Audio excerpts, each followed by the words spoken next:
हमारे ऊपर जब हमला हुआ तो समाजवादी पार्टी ने एक भी शब्द नहीं बोला हमारे खिलाफ, और मुझे पता चला है कि आकाश सज्जन ने बोला तो अखिलेश जी ने बुला करके कहा कि इसमें तुम्हें बोलने की जरूरत नहीं है।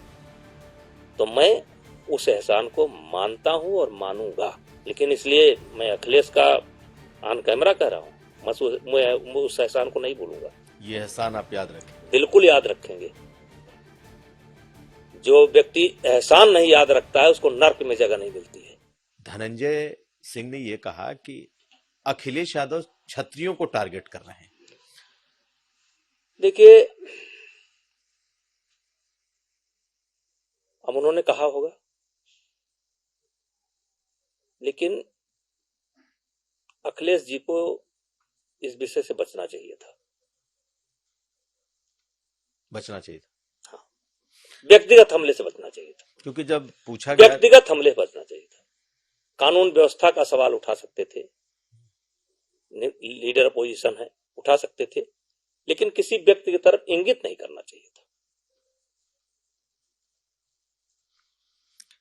जब उनसे पूछा गया तो उन्होंने कहा कि मैं भी क्षत्रिय हूं। भाई देखिए, अखिलेश जी का बयान मैंने पहले सुन रखा था, और वो अपने आप को यदुवंशी कहते हैं। तो जब वो स्वयं अपने आप को यदुवंशी कहते हैं तो एक तरीके से कृष्ण या राम की ही संतान कहे माने जाएंगे। मनु से उनका भी शुरू होता है। ये जात व्यवस्था तो अंग्रेजों ने बनाई ना। इसके पहले आप जब जाएंगे, थोड़ा और आगे जाएंगे, थोड़ा आगे बढ़ेंगे, तो कर्म के आधार पर जातियां थी और व्यवसाय के हिसाब से जातियां बनी। लोहे का काम करने वाला लोहार कहा गया, मिट्टी का काम करने वाला कुम्हार कहा गया, सोने का काम करने वाला सुनार कहा गया। तो जो काम जिसका था उस हिसाब से जातियां बनी, और जाते जाते अंग्रेजों ने उनकी जो मंशा थी बना करके चले गए। अब आज हम उसी के पीछे लड़ रहे हैं। अब तो वो सारी व्यवस्था टूट चुकी है। अब ब्राह्मण समाज का व्यक्ति भी, क्षत्रिय समाज का व्यक्ति भी कपड़ा धुलाई का काम करता है, तो उसको धोबी नहीं कहा जा सकता, क्योंकि वो मशीन लगाए हुए है। तो ये व्यवस्था नहीं थी। तो अगर अखिलेश जी ने कहा है वो क्षत्रिय हैं, तो हम मानते हैं वो क्षत्रिय हैं। तो अच्छी बात है कि हम मानते हैं वो क्षत्रिय हैं, कोई दिक्कत नहीं है। लेकिन ब्रजभूषण जी, एक चीज देखा जाता है कि बीजेपी हो या योगी आदित्यनाथ जी हो, ये अखिलेश यादव पर बहुत हमलावर। ठीक है, नेता विपक्ष हैं, उनसे लड़ाई है, लेकिन आप उतने ही नरम रहते हैं।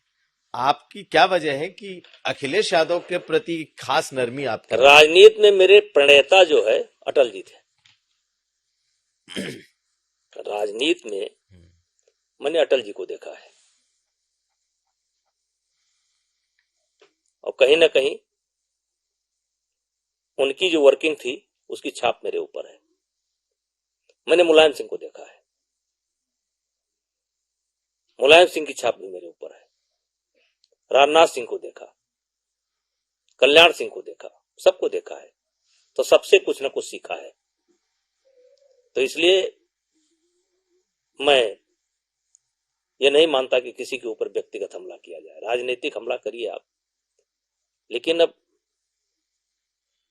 परिवार के ऊपर हमला करिए, चरित्र के ऊपर हमला करिए, ये ठीक नहीं है। लेकिन सपा से, या यूं कहें सपा से आपकी एक खास ट्यूनिंग भी है?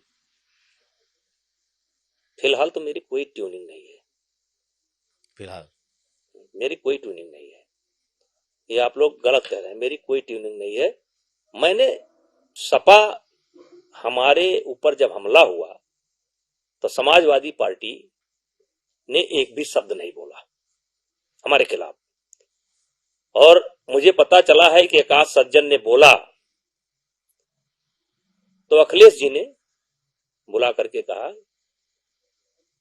कि इसमें तुम्हें बोलने की जरूरत नहीं है। तो मैं उस एहसान को मानता हूं और मानूंगा। नहीं तो ये रिश्ता क्या है, ये रिश्ता क्या कहलाता है? कि भाई अब बीजेपी में सब पर हमले हो, इस रिश्ते का क्या नाम दिया जाए, इस रिश्ते का क्या नाम दिया जाए? और ये हमले तो अब ये 10 साल 15 साल की राजनीति में व्यक्तिगत जीवन पर शुरू हुए हैं ना। व्यक्तिगत जीवन पर अटल जी के जीवन पर किसी ने हमला किया? चंद्रशेखर जी के जीवन पर किसी ने हमला किया? मुलायम सिंह के जीवन में किसी ने हमला किया? कल्याण सिंह जी पर किसी ने किया? ये हमले कहां होते थे? ये व्यक्तिगत हमले बंद होने चाहिए। आप अपना नीतिगत जो भी है वो करिए, लेकिन ये व्यक्तिगत हमले, परिवार पर हमले, चरित्र पर हमले, ये शोभा नहीं देते हैं। अगर कोई गलत करेगा तो कानून अपना काम करेगा। लेकिन इसलिए मैं अखिलेश का ऑन कैमरा कह रहा हूं, मैं उस एहसान को नहीं भूलूंगा। आप जब बुरे दौर हाँ, उस समय जब मैं बुरे दौर से गुजर रहा था तो उस समय अखिलेश जी ने हमारे खिलाफ कुछ नहीं बोला, मायावती ने भी नहीं बोला, नीतीश ने नहीं बोला, लालू की पार्टी ने नहीं बोला, बाकी देश की हर पार्टियों ने बोला।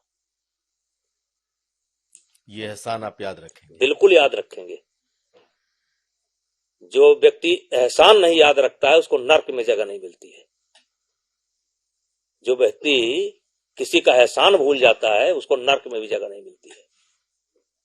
इसीलिए कहा गया है एहसान फरामोश नहीं होना चाहिए।